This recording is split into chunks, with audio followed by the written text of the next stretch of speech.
This involves ordering the correct bunkers for your engine, taking account of new MARPOL Annex 6 and EU regulations, preparing for receiving bunkers, involving risk assessment, provision of anti-spill measures, firefighting equipment and personal protective equipment, and by checking tank capacities prior to delivery. Verifying the quantity and quality of bunkers offered against the order. Checking tank levels on the barge before and after delivery. Verifying the method of obtaining samples and ensuring that the bunkers are loaded into the designated tanks on board.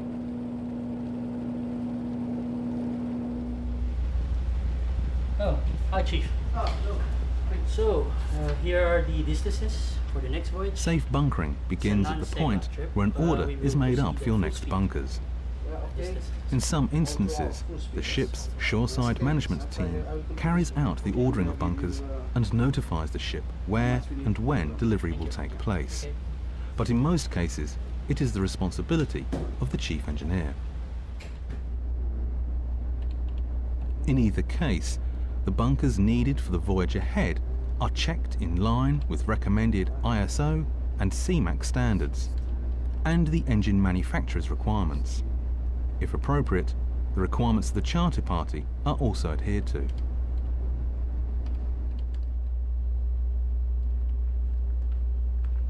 In addition, MARPOL Annex 6, which regulates air pollution from ships, now requires him to make sure that the bunkers he orders currently must not contain more than 4.5% sulfur.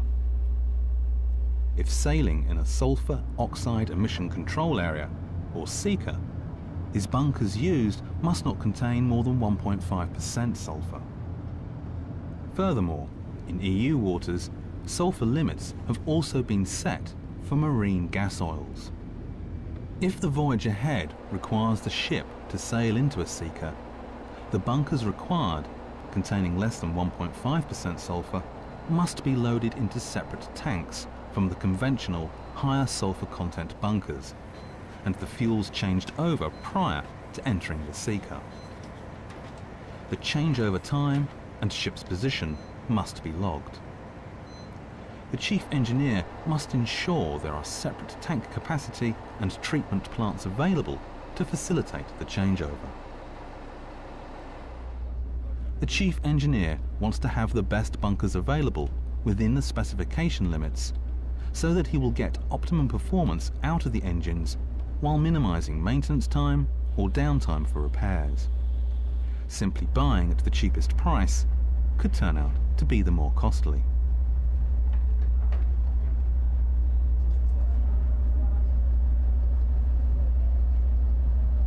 The chief engineer checks his order with the master. Okay.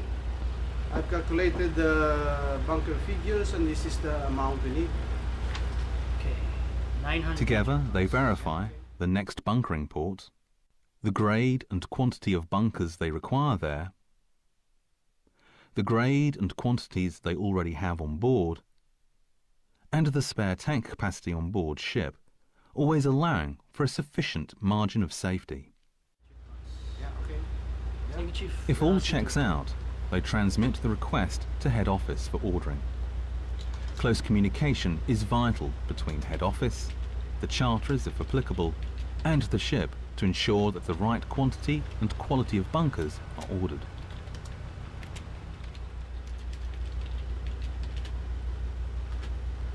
It is essential to schedule bunkering at ports where bunkers meeting the required specifications are available. This is the first step in reducing the chance of fuel problems on board. It should also be pointed out that regulations regarding bunkering operations vary in different ports around the world, particularly in the United States. Any local restrictions or procedures should be consulted prior to ordering. Ship's personnel must carry out a number of tasks in preparation for receiving the bunkers safely. The bunkering station must be cleared, making sure drip trays are cleaned and in place, and any sampling equipment made ready. It is often now a requirement that representative samples are taken at the ship's manifold during bunkers transfer, in addition to samples being taken on the barge. The shipboard drip feed sampling equipment should be checked for correct function, and all necessary new sample bottles, labels, lids and seals are made readily available. Firefighting equipment and anti-spill material must also be placed near the manifold in case of an emergency. At the same time, all scuppers and other deck openings must be sealed or closed. Any possible spillage must be prevented from leaving the ship.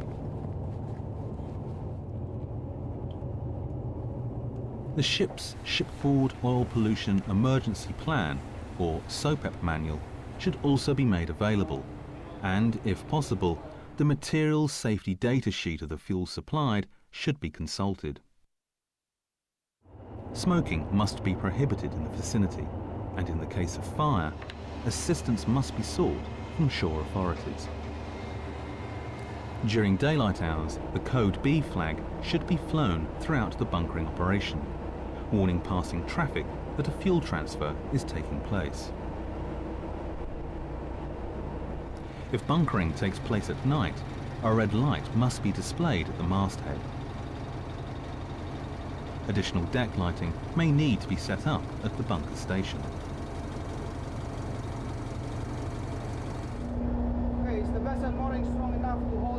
A risk assessment meeting must be held on board before the barge arrives at the ship, covering personal safety, pollution and fire prevention, and dealing with the possibility of accidents.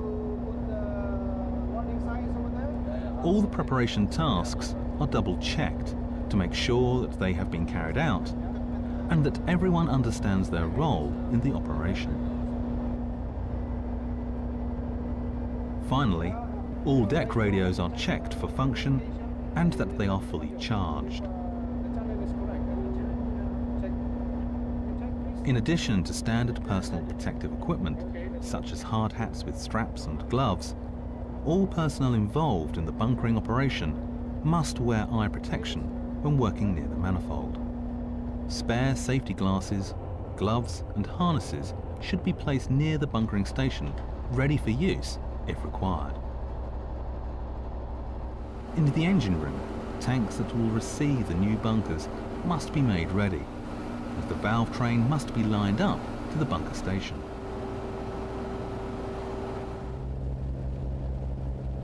The ship is now ready for taking bunkers.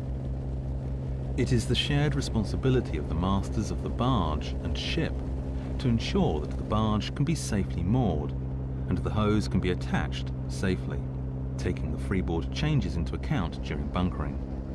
Circumstances may vary, but in most cases the barge master or bunker supplier's representative will want to come on board to discuss the order with the chief engineer.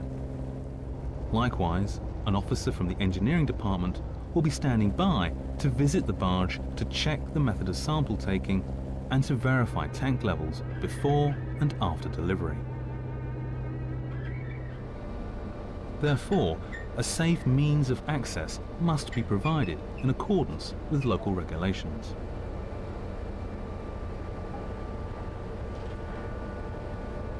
If the new bunkers are required to be loaded into a partially filled tank, a shipboard compatibility test can be carried out in accordance with manufacturer's instructions. Various test methods are used on board. Invariably, a spot test is used in this situation. If the two bunkers are not compatible, they must be segregated.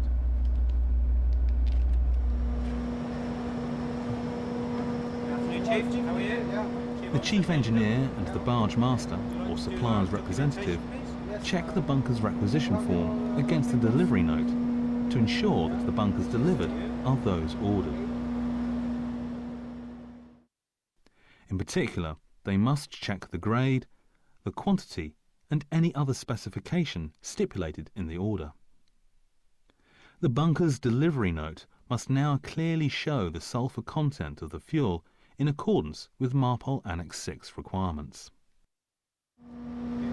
Okay, well for you, 900 ton special attention must be paid to the quantities ordered if the order refers to two different bunkers with different sulfur content.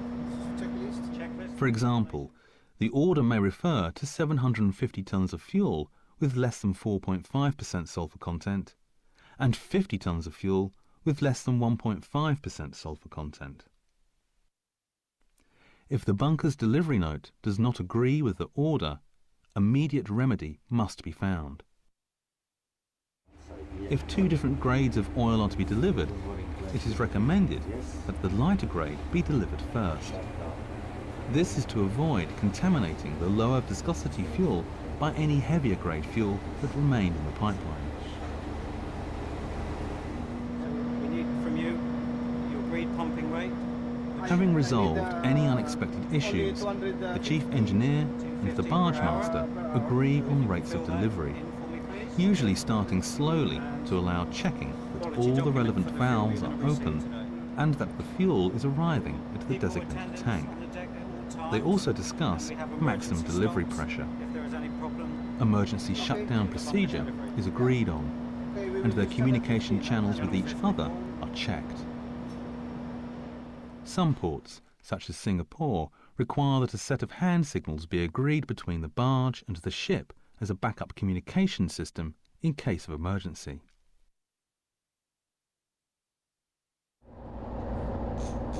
So what have we done so far? We have prepared all the material to deal with emergencies. We have prepared the ship for taking bunkers. And we have checked that the correct grade and quantity of fuel has been ordered, and that the fuel on the barge is the ordered grade. The rate of delivery has been agreed, and the channels of communication established and tested. But has the barge got the correct quantity on board? To check this, either the chief engineer or his nominee descends onto the barge and witnesses the opening barge tank gaugings before delivery starts. 0.954. Starboard 0.954. This measurement will be compared with the tank gaugings after delivery has been completed to arrive at the actual quantity delivered. Before delivery can start, a lookout is posted at the bunkering station and instructed to make continuous checks overboard to verify that no oil spill has occurred. Meanwhile, the chief engineer checks that the bunker's manifold is blanked off at the other side of the ship.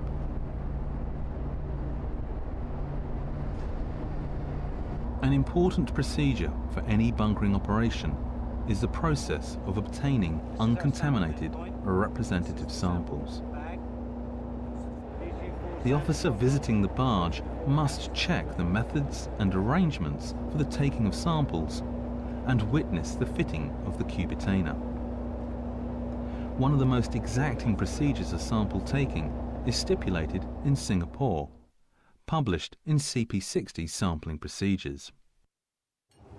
In many cases, samples are taken at the ship's manifold in addition to the samples taken aboard the barge. Typically, a continuous drip feed sampler is used, secured between the flanges of the hose and manifold. In this instance, the barge master or a representative from the bunker's suppliers will want to witness the setting up of any shipboard sampling equipment. When taking bunkers from shore tanks, where the delivery line may be several hundred meters long, ship's personnel must ensure that the line contains the grade of bunkers ordered before any sample can be taken. Everything is almost ready. The chief engineer checks that the valve train from the manifold to the designated tanks is open and ready to receive bunkers. Once this is confirmed, he informs the barge that he is ready to receive delivery. Okay, we are ready to start now. Okay then, Chief. JDW, Santa Catalina. Ready to start bunkers. Just about to open my valve now. The barge master acknowledges this and opens the valves aboard the barge.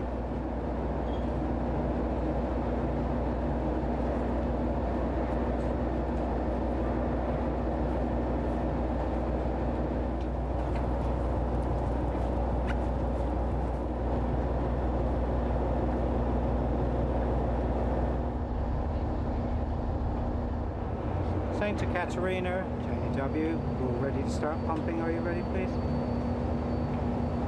Yeah, all ready. Just about to start pumping now. Thank you.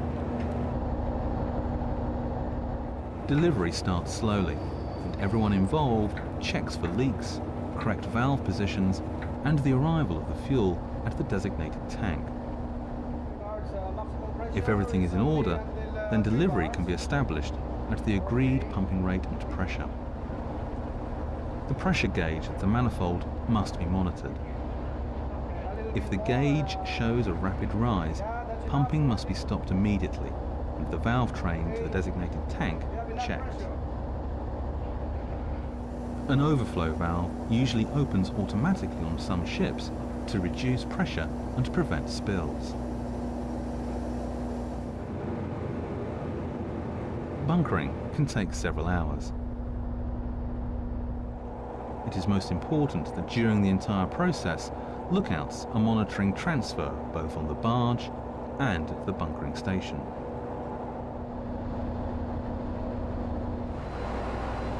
In the engine room, the duty engineer must monitor the tank levels involved and slow down delivery in good time for topping off.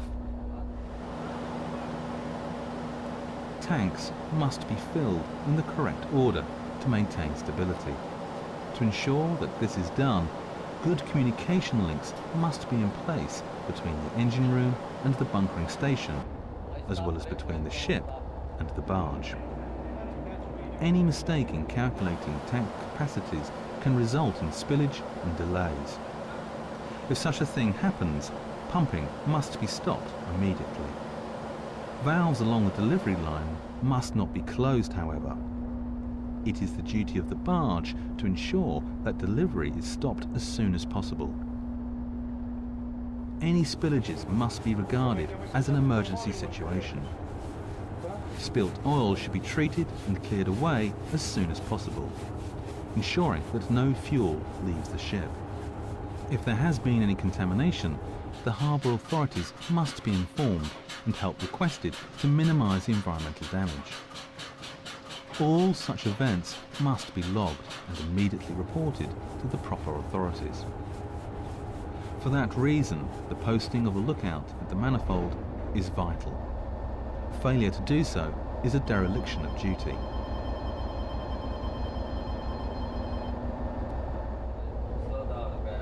Towards the end of delivery, contact with the barge should be re-established and the barge warned to stand by to slow down the delivery at least 15 minutes before stoppage.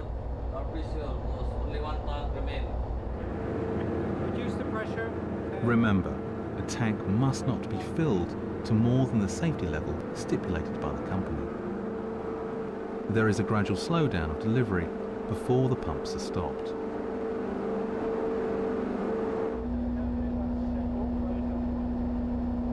Santa Catarina, Janie, pump all stop, valve closed, thank you.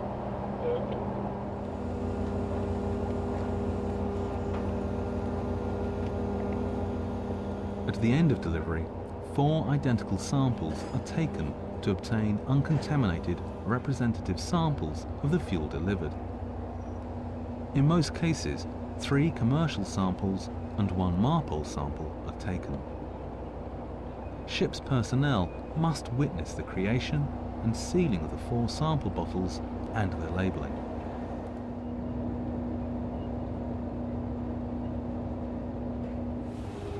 Likewise, if the sampling has taken place on board ship, the bunker's master or supplier's representative will also want to witness the sample creation, sealing and labelling. The labels are logged and countersigned by both parties. It is vital in the event of a dispute that the samples are the correct ones and that they have not been contaminated or tampered with.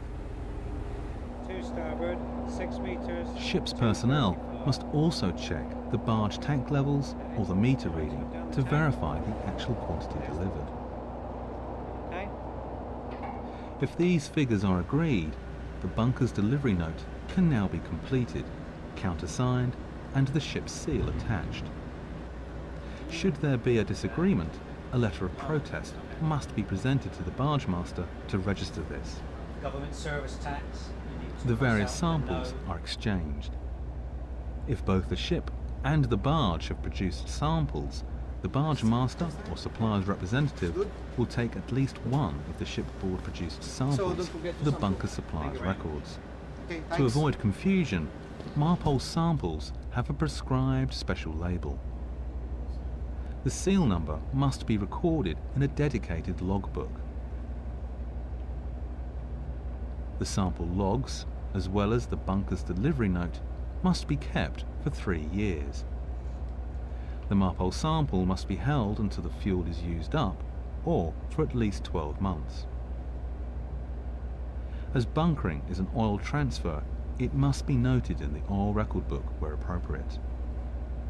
A port state control officer may wish to inspect any of these documents and the Marpole sample at any time.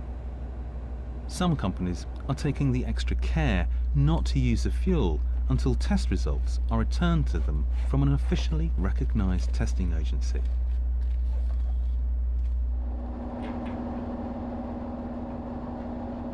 This was a good bunkering procedure, in which we stressed the importance of preventing spills if possible, or responding quickly if something goes wrong. So what were the key elements of a successful bunkering?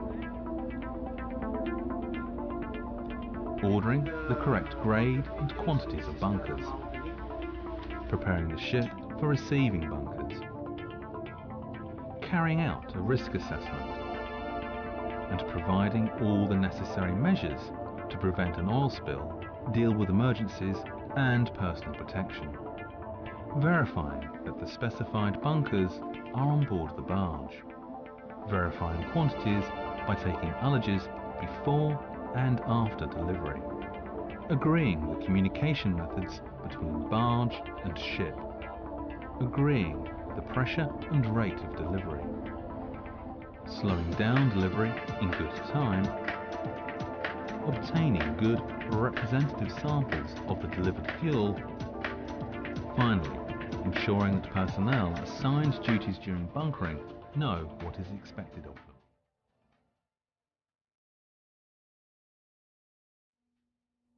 The chief engineer and his crew have ensured that they have followed all the recommended procedures, and they can now feel satisfied that this was a job well done.